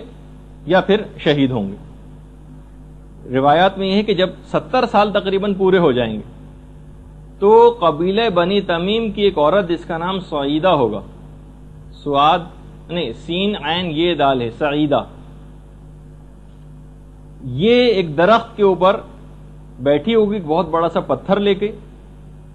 اور جب حضرت حجت وہاں سے گزریں گے تو ان کے اوپر اس پتھر کو پھینکے گی، جس کے نتیجے میں حضرت حجت شہید ہو جائیں گے۔ روایات میں بھی کہ اس عورت کی جو شکل و صورت ہے اس کی ظاہری حالت مردوں کی طرح سے اس کی داڑھی ہوگی اس عورت کی۔ اچھا، لیکن یہ والی جو روایت ہے، اچھا ابھی کچھ ہی عرصے پہلے ایک بات بڑی مشہور بھی ہوئی تھی آیت اللہ بہجت کے حوالے سے، کہ جب وہ زار و قطار رو رہے تھے اور لوگوں نے اسے دریافت کیا تھا تو لوگ کہتے ہیں کہ انہوں نے اپنے گریے کا وجہ بیان کی کہ وہ عورت پیدا ہو چکی ہے جو حضرت حجت کو شہید کرے گی۔ اب بہت ساری جب ہم نے اس کا ویسے جب اس کی تحقیق کی اور وہاں کے علماء قوم سے پوچھا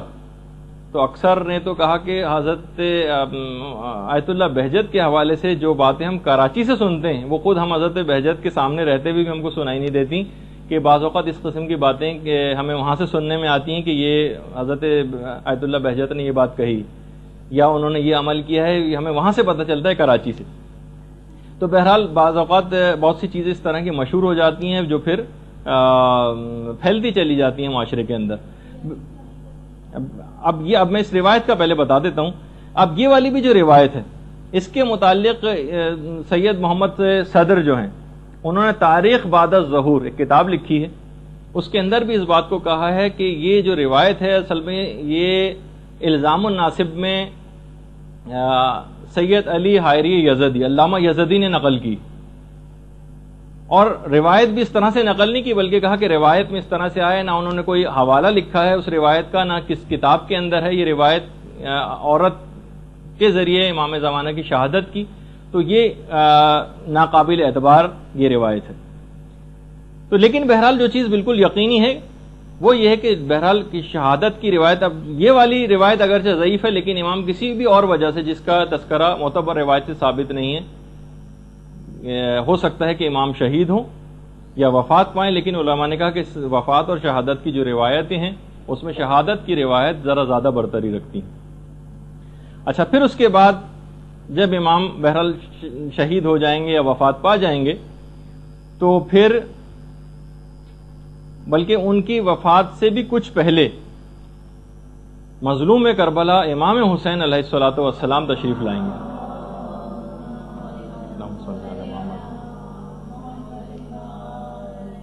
امام کو سوائے امام کے کوئی غسل نہیں دے سکتا۔ تو روایات میں یہ ہے کہ امام حسین یہ جن کی رجت ہوگی جس کا بھی ہم تذکرہ کرنے والے ہیں، سب سے پہلی رجت امام حسین علیہ السلام کی ہوگی جو تمام شہدائے کربلا اور 70 انبیاء کے ساتھ تشریف لائیں گے دوبارہ۔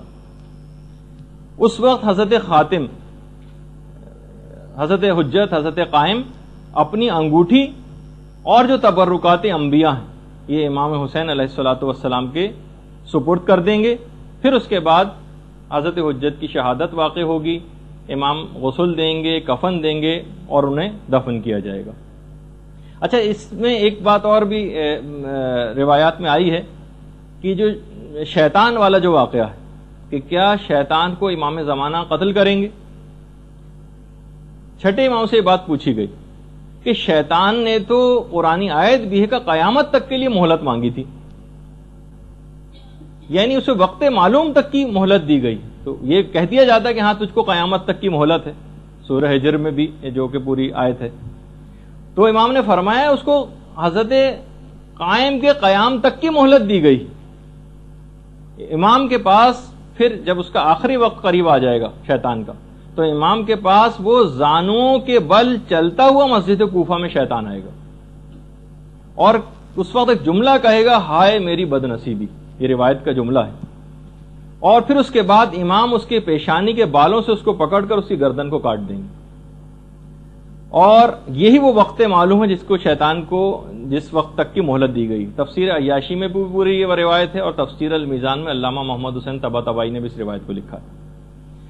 اچھا، کچھ علماء نے کہا کہ جو شیطان کے قتل والی جو روایت ہے اس سے مراد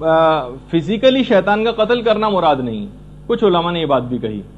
بلکہ اس کے معنی یہ ہیں کہ ابلیسی مکر و فریب کا جو نظام ہے دنیا سے یہ ختم ہو جائے گا، ابلیسی نظریات بالکل ختم ہو جائیں گے اور عقل اور ایمان کی حکومت اس دنیا کے اوپر قائم ہو جائے گی۔ اچھا، اب کیونکہ ہم اس موقع پر آ گئے کہ حضرت حجت اس دنیا سے رخصت ہوں گے اور اس کے بعد پھر ہمارے تیسرے امام جن کی رجت سب سے پہلے ہوگی 70 انبیاء اور شہدائے کربلا کے ساتھ تشریف لائیں گے. کچھ لوگوں نے آ کر باقاعدہ مفضل نے آ کر امام سے کہا، شکایت کی کہ کچھ لوگ رجت کے قائل نہیں. ان کے متعلق آپ امام کیا فرماتے ہیں؟ اچھا ایک بات اور بتا دوں، اب یہ تھوڑی سی فقہی بحث ہے کہ جو رجت کا نظریہ ہے یہ ایک زمانہ تھا کہ جب یہ نظریہ ضروریات مذہب شیعہ میں سے ہوا کرتا تھا. ضروریات مذہب شیعہ ایک باقاعدہ ٹرم ہے، یعنی جس کو کا اگر انکار کر دیا جائے تو وہ شیعت سے خارج ہو جاتا تھا. لیکن موجودہ علماء کا جو نظریہ ہے وہ یہ ہے کہ رجت کے اوپر اعتقاد رکھنا یہ ضروریات مذہب شیعہ میں سے نہیں. یعنی اگر کسی شخص کو اس کے متعلق معلومات ہی نہیں ہے، یا اگر وہ اس طرح کی روایات سنتا بھی، جس میں ابھی آخر ہم آگے چل کر تذکرہ کریں گے بھی اس کا، تو بہرحال اس کی شیعت پہ اس سے کوئی فرق نہیں پڑتا. جب رجت کا موقع آئے گا تو خود ہی دیکھا جائے گا. اور ابھی ایسا کوئی نہیں ہے کہ اگر کسی کو اس کا اعتقاد نہ ہو یا اگر آپ کسی کو یہ بات بیان کریں اسے یقین نہ آئے تو گویا وہ شیعت سے خارج سمجھا جائے. یہ والا ایسا نہیں. اور بس ایک جملہ کہوں گا، اب جس کو سمجھ آئے نہیں آئے تو نہیں، وہ یہ ہے کہ ضروریات مذہب شیعہ بھی بعض اوقات یہ جو نظریہ ہے کہ کون سی چیز ضروریات مذہب میں ہے اور کون سی چیز ضروریات مذہب میں نہیں، یہ بھی وقت گزرنے کے ساتھ کچھ مسائل میں تبدیلی ممکن ہے. ایک زمانے میں ایک چیز ضروریات مذہب شیعہ میں سے ہو اور کچھ عرصہ گزرنے کے بعد وہ ضروریات میں سے نہ رہے. یہ بہرحال ایک فقہی مسئلہ ہے، جس کو ایک اصولی مسئلہ ہے، جس پہ فی الحال اس پہ بات کرنے کی تو ضرورت نہیں ہے. تو مفصل نے آگے کہا کہ مولا کچھ ایسے افراد ہیں کہ جو رجت کے اوپر یقین نہیں رکھتے. تو امام نے کہا کہ کیا ان لوگوں نے ہمارے جد امجد کی وہ اور اہل بیت سے مروی وہ احادیث نہیں سنی جس میں بار بار ائمہ اطہار کی واپسی کی خبر دی گئی؟ کیا انہوں نے قرآن کی وہ آیت نہیں سنی، وَلَا نُذِيقَنَّهُم مِّنَ الْعَذَابِ الْأَدْنَىٰ دُونَ الْعَذَابِ الْأَكْبَرِ؟ جو باقاعدہ امام نے پھر آیت پڑھی کہ ہم انہیں بڑے عذاب سے پہلے چھوٹے عذاب کا مزہ چکھائیں گے. تو کہا کہ بڑا عذاب تو قیامت کا عذاب ہوگا اور چھوٹا عذاب اس دنیا میں ان ظالموں کے لیے رجت کے زمانے کا عذاب. من العذاب الادنی دون العذاب الاکبر، ہم چھوٹے عذاب سے پہلے ان کو بڑے عذاب سے پہلے انہیں چھوٹے عذاب کا مزہ چکھائیں گے. تو بڑے عذاب سے مراد قیامت کا عذاب ہے اور چھوٹے عذاب سے مراد رجت کا عذاب ہے. اچھا اسی طریقے سے امام نے ایک اور بھی دلیل فرمائی. کہا کہ یہ جو جب مولا سے پوچھا گیا کہ مولا یہ جو سورہ تکاثر کے اندر ہے کلا سوف تعلمون ثم کلا سوف تعلمون، تو اس کے متعلق انہیں معلوم چل جائے گا اور انہیں عنقریب معلوم چل جائے گا، اس کے متعلق آپ کیا کہتے ہیں؟ تو امام نے فرمایا کہ اس سے بھی مراد کہ ایک تو عنقریب ان کو رجت میں معلوم چل جائے گا، بہار الانوار کی جو تیسری جلد ہے اس کے اندر یہ روایت ہے، اور دوسرا ان کو قیامت میں معلوم چل جائے گا. کلا سوف تعلمون ان کو پتہ چل جائے گا، ثم کلا سوف تعلمون اور ان کو عنقریب پتہ چل جائے گا. تو یہ دو دفعہ اس کی تکرار کیوں آئی؟ تو امام نے کہا کہ ایک دفعہ ان کو رجت میں پتہ چلے گا اور ایک دفعہ قیامت میں. سید مرتضیٰ شیخ مفید کتنے ہی ہمارے علماء ایسے گزرے ہیں کہ جنہوں نے باقاعدہ رجت کے موضوع پر تواتر کا دعویٰ کیا اور کہا کہ اس پر اجماع ہے، اور کتنی زیادہ روایات سے اس کی تاکید بھی آئی ہے اس نظریے کی کہ باقاعدہ زیارت جامعہ جو کہ تمام ائمہ کی ایک ہی زیارت پڑھی جاتی ہے، یعنی اگر کوئی زیارت جامعہ پڑھ لے تو سب اماموں کی زیارت گویا اس نے پڑھ لی، اور جس کو علامہ مجلسی نے کہا کہ سب سے صحیح ترین زیارت ہے زیارت جامعہ. اس کے اندر بھی ہے مصدق برجعتکم، اے مولا میں آپ کی رجت کی تصدیق کرتا ہوں، اے ائمہ معصومین میں آپ کی رجت کی تصدیق کرتا ہوں. اسی طریقے سے جو زیارت وارثہ میں جو چھٹے امام سے جو چیز بیان ہوئی ہے، انی بکم مؤمن و بایابکم موقن، میں آپ پر ایمان رکھتا ہوں اور آپ کی واپسی پر بھی ایمان رکھتا ہوں. یہ بھی اس بات کی نشاندہی، کبھی آپ ترجمے کے ساتھ پڑھیں زیارت وارثہ، انی بکم مؤمن و بایابکم موقن، میں آپ پر ایمان رکھتا ہوں اور آپ کی واپسی کے اوپر بھی ایمان رکھتا ہوں. اس سے بھی ہے. اسی طریقے سے زیارت آل یاسین جس کی کہا جاتا ہے کہ دیدار امام کے لیے جو سب سے مجرب ترین زیارت ہے وہ زیارت آل یاسین. اگر کوئی زیارت کرنا چاہے امام کی اپنی آنکھوں سے تو زیارت آل یاسین پڑھے. اس کے اندر بھی ہے انا رجعتکم حق، میں گواہی دیتا ہوں کہ آپ کی رجعت اور واپسی بالکل برحق ہے۔ اچھا، اب ضروری نہیں ہے کہ ہمیں ہر روایت کو، جیسے کہ ہم لوگوں کا ایک مجالس سنتے سنتے اور مناظرے کی گفتگو سنتے سنتے ایک ٹرینڈ ہو گیا ہے کہ ہمیں ہر نظریے کا اس بات مخالف فرقے کی کتابوں سے درکار ہوتا ہے، اگرچہ ان کے ہمارے پاس روایات ہیں کہ ہم ان کی کتابوں سے بھی یہ چیز کیسے ثابت کریں گے، لیکن بہرحال اب یہ اس طرح سے دوسروں کی کتابوں میں کوئی چیز ملے تو ہی آپ اپنے نظریے کو قبول کریں، باقاعدہ جملہ ہے خود امام زمانہ کا۔ ہم معرف کی جو جستجو ہے، یہ جو آپ کوئی چیز حاصل کرنا چاہتے ہیں، معرف کی جستجو ہم اہل بیت کے سوا کسی اور سے حاصل کرنا ایسا ہی ہے جیسے ہمارا انکار کرنا۔ یعنی ہم یہ نہیں کہ ہمیں فلاں فلاں کی کتابوں سے اگر رجعت کے متعلق ہمیں دلائل ملے تو ہم اس کو مانیں گے، ورنہ ہم اس کو نہیں مانیں گے۔ تو بہرحال اچھا، اب ایک اور بھی چیز ہے کہ ایک عمل ہے جو کہ سید علی ابن طاؤس نے مصباح الزائر میں لکھا ہے کہ چھٹے امام سے بھی روایت ہے کہ جو شخص بھی 40 صبح دعائے عہد کو پڑھے وہ حضرت قائم کے انصار و اعوان میں سے قرار پائے گا۔ جو بھی 40 صبح دعائے عہد کو پڑھے، اور اگر یہ شخص ظہور سے پہلے فوت ہو گیا تو ظہور کے بعد دوبارہ زندہ کر کے اس کو حضرت حجت کی خدمت میں بھیجا جائے گا، اور یہ بھی جو دعائے عہد ہے اس کے ہر حرف کے بدلے 1000 نیکیاں لکھی جاتی ہیں، اور ہر حرف کے بدلے 1000 گناہ نامہ اعمال سے محو کیے جاتے ہیں۔ باقاعدہ دعا عہد یہ آپ کتابوں کے اندر آپ کو مل جائے گی۔ اچھا، اس زمانے کے لحاظ سے پھر ایک اور بات اور بھی ہے کہ کوفہ اور نجف، جیسے کہ میں نے اس سے پہلے کہا تھا کہ روایات میں ہے کہ حضرت حجت کی جو ظہور کی علامات ہے اس میں سے کوفہ اور نجف مل جائیں گے، یعنی اب یہ پیشگوئی بالکل اب نظر آ رہی ہے کہ آخری زمان تقریباً جو درمیانی آبادی بہت زیادہ بڑھنے کی وجہ سے دونوں شہر مل کے رہ گئے۔ اچھا، زمانے رجعت کے اندر جو یہ بھی روایات کے اندر آیا ہے کہ پیغمبر اسلام کی بھی حکومت دوبارہ ہوگی، تقریباً 50,000 سال پیغمبر اسلام کی حکومت ہوگی، اور 44,000 سال مولا کائنات علی ابن ابی طالب علیہ الصلوۃ والسلام کی حکومت ہوگی۔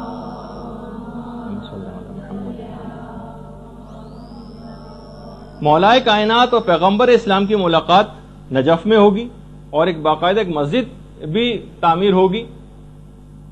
پہلے امام کے لحاظ سے بھی ایک ہے، اور ایک زمانے رسول خدا کے لحاظ سے بھی ایک روایت آئی کہ اس میں 1200 دروازے ہوں گے، جبکہ امام زمانہ والی جو مسجد ہے اس کے متعلق 1000 دروازوں کی جو سید ابن طاؤس نے روایت نقل کی۔ ایک روایت میں کہ پوری دنیا کی جو عمر ہے یہ 1,00,000 سال ہے، ایک روایت ہے، اس میں 20,000 سال تو عام لوگ حکومت کریں گے اور 80,000 سال آل محمد کی حکومت ہوگی۔ 20,000 سال عام لوگوں کی حکومت ہوگی اور 80,000 سال اس دنیا میں آل محمد کی حکومت ہوگی۔ اچھا، روایات میں ملتا ہے کہ امیر المومنین کی رجعت 2 دفعہ ہوگی، ایک دفعہ تو پیغمبر اسلام کے ساتھ تشریف لائیں گے، اور ایک میں ہے کہ خود امام حسین علیہ الصلوۃ والسلام کے ساتھ تشریف لائیں گے۔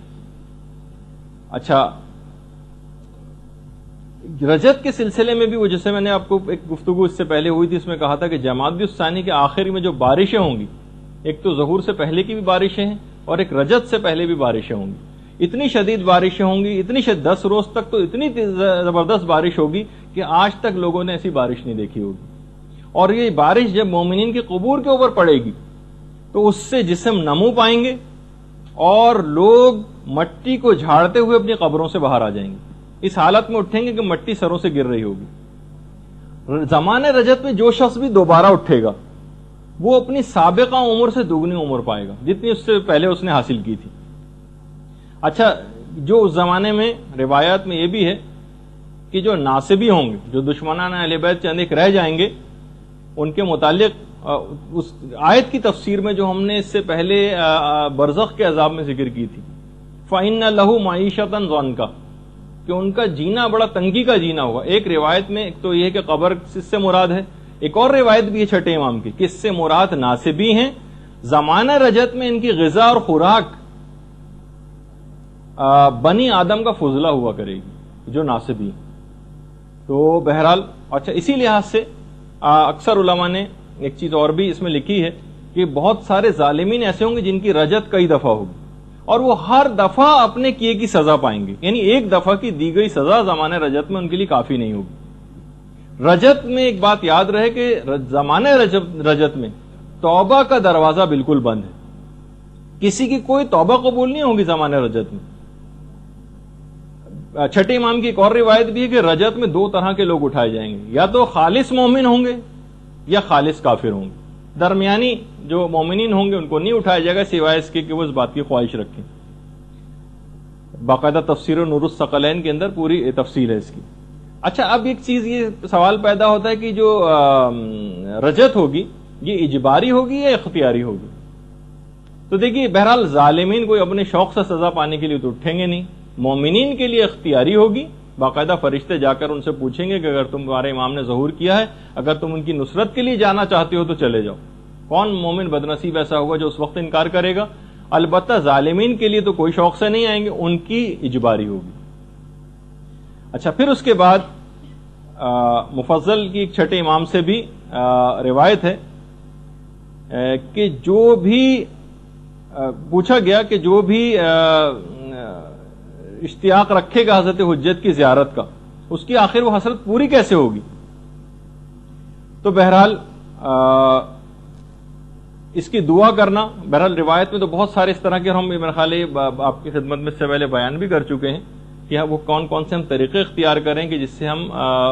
اس بات کی خواہش رکھتے ہوں کہ ہم زمانے رجت میں اٹھائے جائیں. جو اعمال ہیں تو خیر میں نے اس سے پہلے بیان بھی کر چکا. رجت میں کون کون اٹھے گا یہ بھی میرے خیال ہے پچھلی دفعہ کے کسی ایک لیکچر میں نے آپ کی خدمت میں بیان کیا تھا. ایک تو حضرت خضر ہی ہوں گے جن کی عمر اس وقت میں نے بتائی تھی کہ تقریباً 6000 سال, اور ان کو جو اتنی طویل ترین زندگی دی گئی ہے حضرت خضر کو, ان کے متعلق بھی روایت میں یہ ہے کہ حضرت خضر کو اتنی طویل زندگی کا دیا جانا یہ اس بات کے لیے ہے, تقویت پہنچانے کے لیے کہ وہ حضرت حجت کی طویل ترین زندگی کے گواہ قرار پائیں, اور لوگوں کے سامنے بھی ایک ایگزامپل رہے کہ جن کو تم بالکل مانتے ہو 100% کہ ایک عام شخص بھی تھے یا چلے نبی بھی تھے, تب بھی بطور اعجاز اگر پروردگار چاہے تو اتنی طویل عمر بھی کر سکتا ہے. حضرت خضر کی تو 6000 سال ہے, حضرت حجت کی تو 1000 سال سے کچھ زیادہ ہے عمر. تو بہرحال اچھا, اسی طریقے سے ایک روایت یہ بھی ہے جو کہ ہمارے امام حسین علیہ الصلوۃ والسلام سے ہے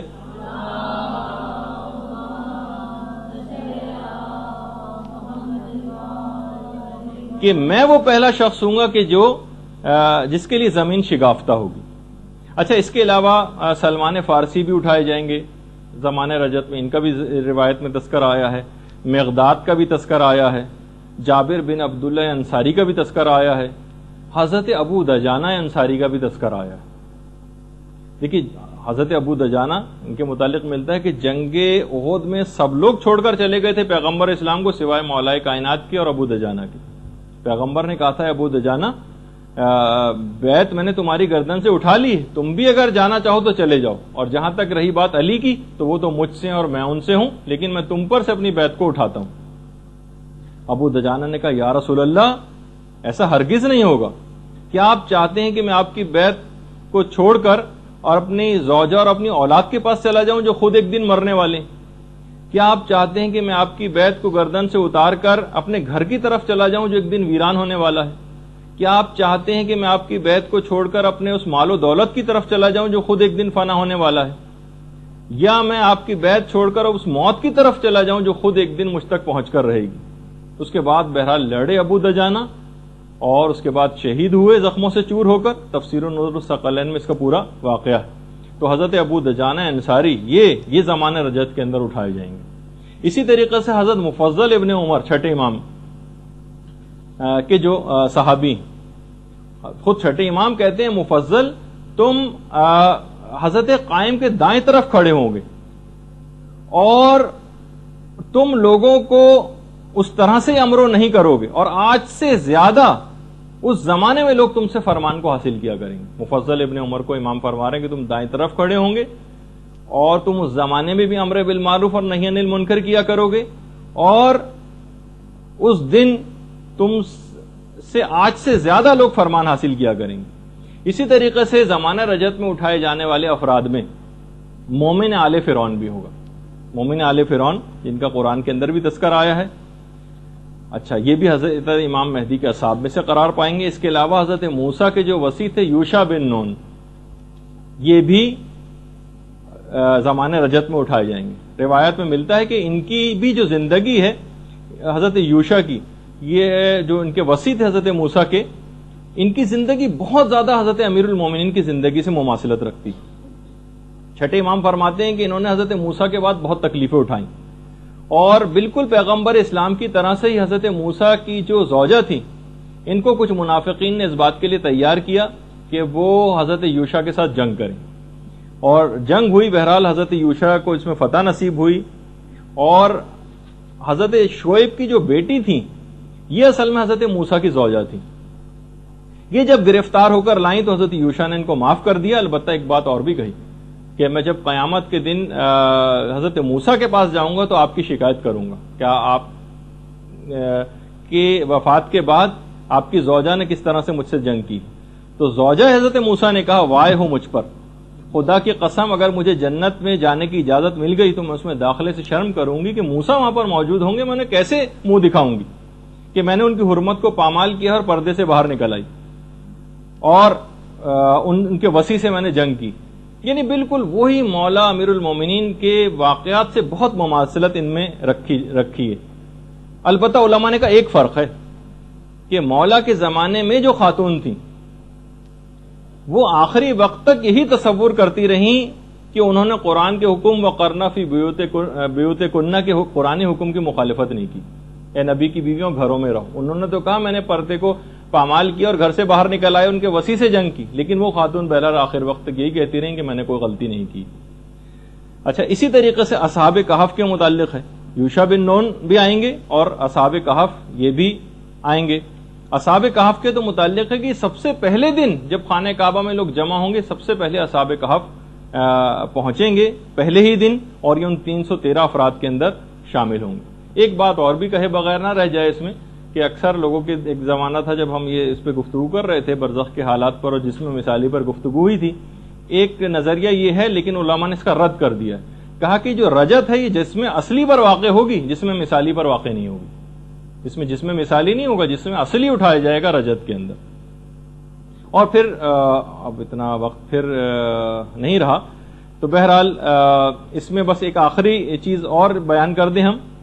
کہ جتنے بھی لوگ جنہوں نے آل محمد کو ستایا ہوگا یہ بھی زمانے رجت کے اندر اٹھائے جائیں گے اور ان سے بھی انتقام لیا جائے گا. اور تفسیر نور الثقلین میں اس عورت کا بھی تذکرہ آیا ہے جو شہزادی کونین کو بہت زیادہ اذیت پہنچایا کرتی تھی، ان کا بھی ہے کہ ان کو بھی اٹھایا جائے گا اور ان پر عذاب ہوگا. اسی طریقے سے وہ تمام افراد بھی جنہوں نے ماریہ قبطیہ پر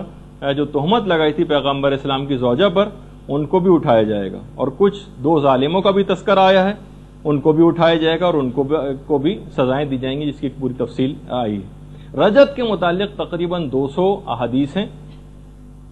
ائمہ معصومین سے مروی. 40 علماء نے رجت کی احادیث کو نقل کیا ہے اور 50 سے زائد ایسی کتابیں ہیں معتبر کہ جس کے اندر رجت کے متعلق روایات ذکر ہوئی. اچھا دیکھیے امام زمانہ کے متعلق جو یہ بات کہی جاتی ہے کہ امام کی غیبت پر امام کی اپنی ولادت سے پہلے کتابیں لکھی جا چکی. علی ابن حسن نام کے عالم انہوں نے کتابیں لکھی تھیں. اس کے علاوہ بطائنی ہے ان کی کتابیں ہیں، ابو الفضل ناشری کی کتابیں ہیں. خود یعنی امام کی پیدائش سے پہلے امام کی غیبت کے موضوع پر کتابیں لکھی جا چکی. لوگ بار بار ائمہ معصومین کے پاس آتے تھے کہ مولا یہ بتائیے کہ آخر ہم کو یہ آسائش اور یہ فرج اور یہ ظلم سے نجات کب ملے گی. تو پھر اس کے بعد امام تمام وہ کیفیات اور علامات بتایا کرتے تھے کہ ہمارا آنے والا ایک آئے گا اور اس زمانے میں یہی علامات ہوں گی اور اس کے بعد اس کا ظہور ہوگا اور اس کے بعد آسانی نصیب ہوگی. تو کتابیں بھی لکھی جا چکی ہیں. اچھا اس لحاظ سے بس اب ہم اس موضوع کو یہاں پر اختتام پذیر کرتے ہیں کہ زمانہ رجت کے اندر تمام ائمہ معصومین کی دوبارہ واپسی ہوگی روایات کے اندر ہے، اور اس کے بعد یہ ایک سلسلہ چلے گا اور جب دنیا کی وہ مدت پوری ہو جائے گی تو اس کے بعد قیامت.